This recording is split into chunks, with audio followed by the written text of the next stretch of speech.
Hello Aries, so welcome po sa inyong reading. So this is for your July the 18th to July the 20th. So Aries, para po sa mga bago, don't forget to click the subscribe button.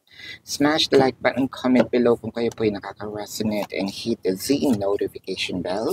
So kung gusto niyo po na dalawang reading sa akin, mag-subscribe po kayo dun sa kabilang channel, that is Babaylan TV. Nagla-live din po tayo doon, so kung gusto niyo sumali, you're very much welcome. Now, pwede rin naman kayo magtanong dito as long as the questions answerable by yes or no. Aries, I want you to know that this is a general reading, so you may resonate with the entire reading or you may resonate with some bits and pieces of the reading. Take what's only yours. Magsimula na tayo. Aries, so again, this is supposed to be July the 18th to 20, no? So, nandito pa rin naman tayo sa date. Ayan. So, mamaya na ako magra-rant or baka hindi na ako magra-rant, no? Sayang, masakit na rin ang aking lalamunan, no? Pero tuloy pa rin ang ating manhunt. Manhunt talaga. Tuloy pa rin ang ating raffle entries. Actually, madami na sila. Nandiyan na sa baba, no? Kung saan yung makikita ng free reading. Ayan. So, Aries, simula na tayo. I feel like ngayon parang nabago ang course ng relationship ninyo. Kasi ang nakikita ko dito, parang dati, no, parang nakikita mo yung sarili mo na, kailangan, or itong jowa ko is, somewhat makakapagbigay sa akin ng inspiration, no?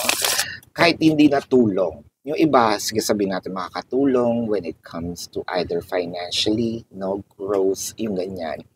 Pero hindi mo naman sila ginagamit. It just so happened na they were able, no? But I feel like ngayon, things turned around. Ito yung parang sinasabi mo, wala akong aasahan dito, no? I feel like meron kang somewhat, no? Ngayon, sinasabi mo sa sarili mo na tama ba ang aking mga desisyon? Tinatanong mo yung sarili mo kung tama ba ang mga desisyon mo sa buhay, tama ba na parang pinalagpas natin yung mga opportunities na pinagpalit natin because of the relationship, no? Tama ba na itong time na ibinigay ko dito sa relationship is enough or worth it, no? Ngayon kasi ang nakikita mo, you're only counting on yourself, even with financially, no, lalo na doon sa mga merong sabihin nating family, no, or nagsasama na. I feel like ngayon kung di lang nagda-double job, no, double job, lalo na din sa mga merong mga anak, di ba? Mag-alaga pa lang ng anak, it's actually a lifetime job, di ba? Ngayon, plus the fact na kailangan mo pang magtrabaho kasi parang hindi ka na, hindi sa kulang wala, no? Wala ka talagang aasahan. So it felt like, itong buhay mo ngayon is you're fixing it yourself, di ba? Whether meron kang anak, kasal kayo, or, magjowa pa lang. It felt like si person dumating para i-shuffle, no? Para i-shuffle, medyo, sabihin natin guluhin, in a way, no? Itong, even our mindset, even our peace of mind, diba? With the 10 of Cups, the Star, the 3 of Swords, the Page of Cups, the 6 of Cups.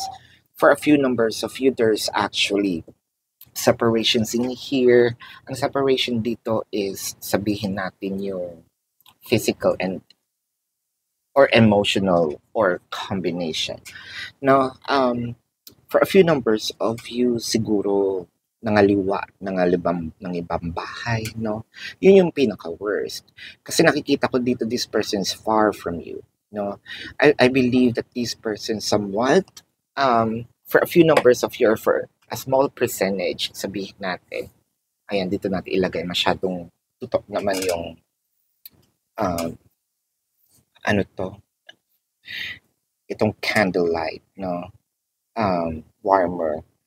So, ayan, ang nakikita ko dito, chances are, sabihin natin si person ay, yun nga, yung pinaka-worst is nasa ibang bahay, meron ng ibang family, no? So that's probably one of the reason why your person is or cannot, no, sabihin natin, give them financial support dun sa mga may anak. Sa mga iba naman, I feel like nakikita nyo na yung kanilang mga post na parang nagpapahiwating na meron na rin silang iba, no? I believe this is a story of a heartbreak. This is a story of someone who's still waiting, no? For the other person to return. Ang masakit dito, pinapanood natin kung paano sila lumalayo, no? I feel like meron dito parang, ayoko sabihin masokista, pero kasi, I don't know if you're enjoying, no? Kasi ibang, yung masokista kasi, they're enjoying, no? The pain habang, nandun sila sa, hanggat nararanasan nila yung pain. Yung iba kasi, yung iba nag-enjoy, yung iba naman coping mechanism, no, Aries, ng gusto kong makita gusto kong maramdaman kung gaano kasakit hanggang mamanhid ako. Meron kasing ganung Aries eh. Yung gusto ko hanggang mamanhid ako hanggang wala na akong nararamdaman, and that's where I feel that okay na ako. I'm ready to move forward, no? Meron din kasing Aries na habang nandun siya, na meron siyang nararamdamang pain, hala, nag-enjoy naman siya. So, either one of those, no? Pero ang nakikita ko dito, doon naman sa mga walang, anak, no? I feel like yun nga, medyo nagdi-drift away na. So, medyo masakit talaga. 3 of Swords. Wow, the 3 of Swords are actually depicted here twice.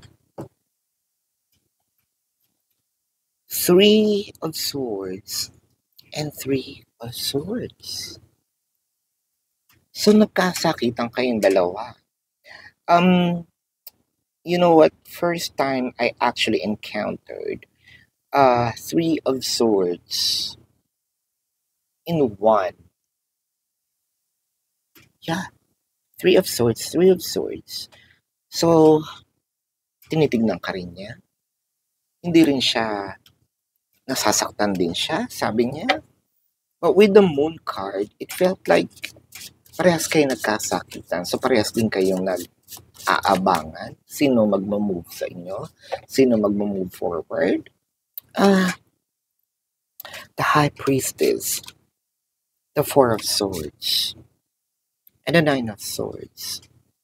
You know what? I feel like kung hindi lang mataas ang pride nitong dalawang to, no, maayos na to. Sabihin kasi natin,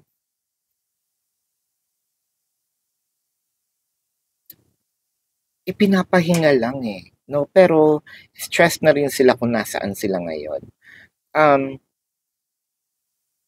That I'm not sure kasi may ibang Aries, no, na kapag nag-goodbye na, hindi na bumabalik. Pero kasi itong si person gustong bumalik. Now, it's gonna be your decision, no? Kung pababalikin mo. Kasi ang nakikita ko dito, parang ang ginagawa nila is nagja-juggle sila, no? Should I approach Aries or not? Because I do really want to return. Are you thinking about me? And I need to sort things out first because before I can come to you. So I feel like si Aries, si person dito, Aries, is nagpapahiwating na pwede ba akong bumalik? Pero aayusin ko muna tong mga kalat ko, no? Even na yung sarili ko bago ako makabalik. Iniisip mo rin kaya siya? Well, ang tanong is, bukod sa iniisip, matatanggap mo pa ba? no? Split kasi ang Aries personalities when it comes to making a decision. Let me know in the comment section, no? But let's see the zodiac sign of this person. This could be their sun sign or a placement in their chart.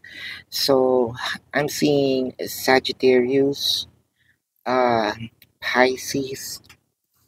I am seeing Aquarius, Scorpio, Cancer. Uh, yeah, yeah, Taurus. Yan. So yan po ang nakikita kong zodiac sign. Again, para po sa mga bago, don't forget to click the subscribe button, smash the like button, comment below kung kayo po ay nakaka-resonate, and hit the notification bell. Kung gusto niyo ng dalawang reading natin po sa kabilang channel, that is Babaylan TV, no?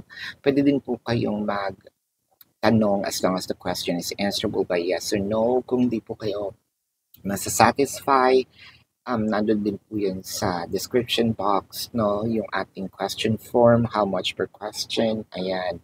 Nandun po lahat ng information, no? Kung gusto nyo rin po mag-avail ng ating private reading, nandun din po yan sa description box. So love and light to you. Namaste. See you po sa susunod na reading. Goodbye po, Aries.